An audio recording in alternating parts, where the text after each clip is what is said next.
expansion. Do you feel like the WNBA is headed for a strike? Yeah. Really? Okay, we agree on that then. We Yeah, definitely for agree on that. sure. I mean, I called this last year, like we literally called this literally like might have been more than 12 months ago. It was like episode 10 or something like that. It was like strike, like yeah, of course they're going for a strike. Like this is when you have a labor force, and that's what the players are. They're a labor force that feel like they're not being paid enough. Like they just like at some point there's a breaking point and they just won't play.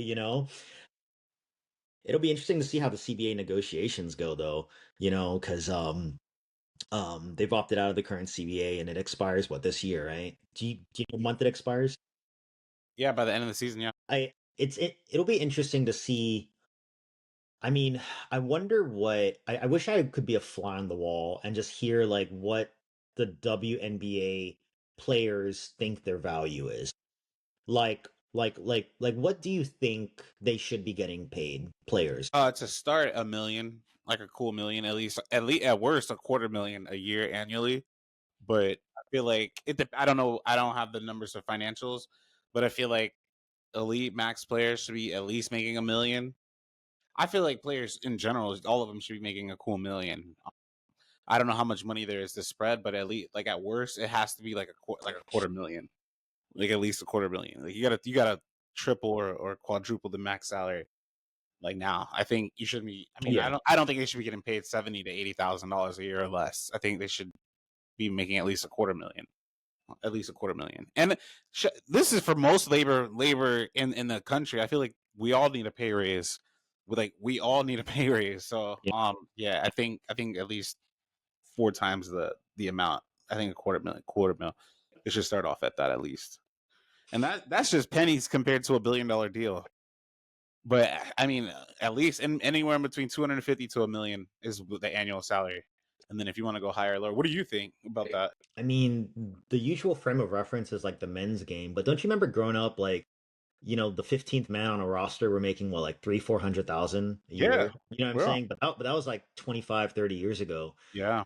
So it's like, I mean, I mean, if you raise the floor on all these players, I mean, okay, so here is what cannot be denied is that people like Caitlin Clark, Angel Reese, Sabrina, Asia, Stewie, they're not making enough. That is like for sure, you know?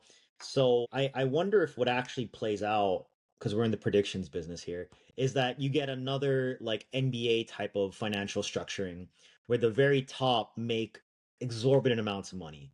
I think Devin Booker in the next couple of years is gonna make 75 million, right? Like he's gonna make like $75 million. And then you compare that to some of the bare minimum guys making a couple $1 million. Like there's such a disparity now.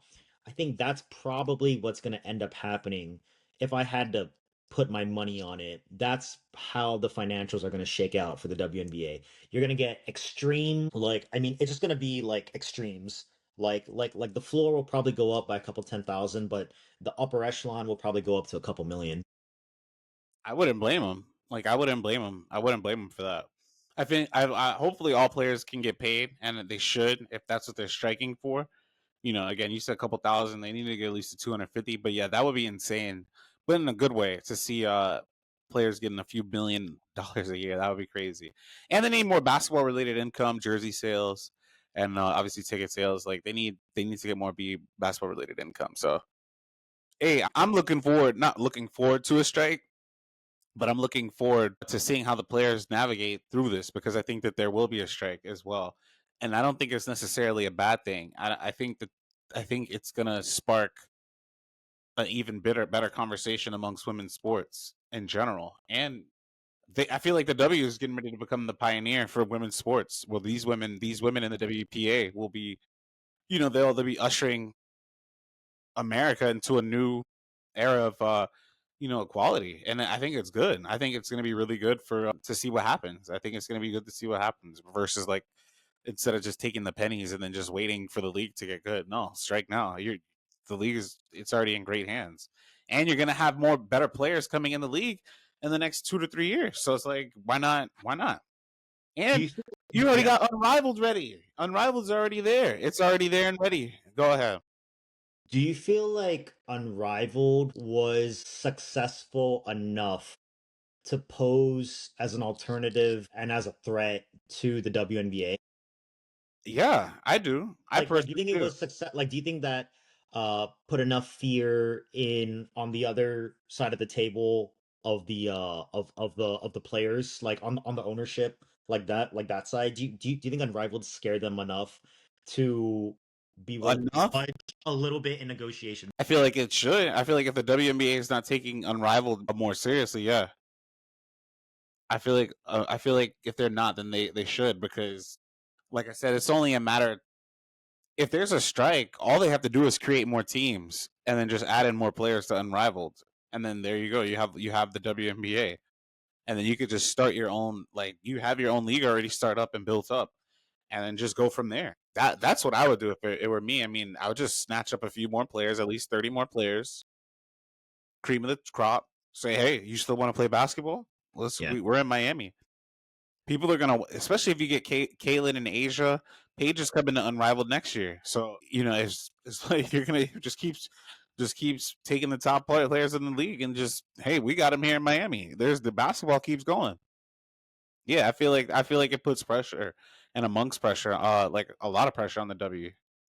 It puts so much pressure on it that they're asking the commissioner about Unrivaled when they speak to her about it. So yeah, I think they have something there for sure.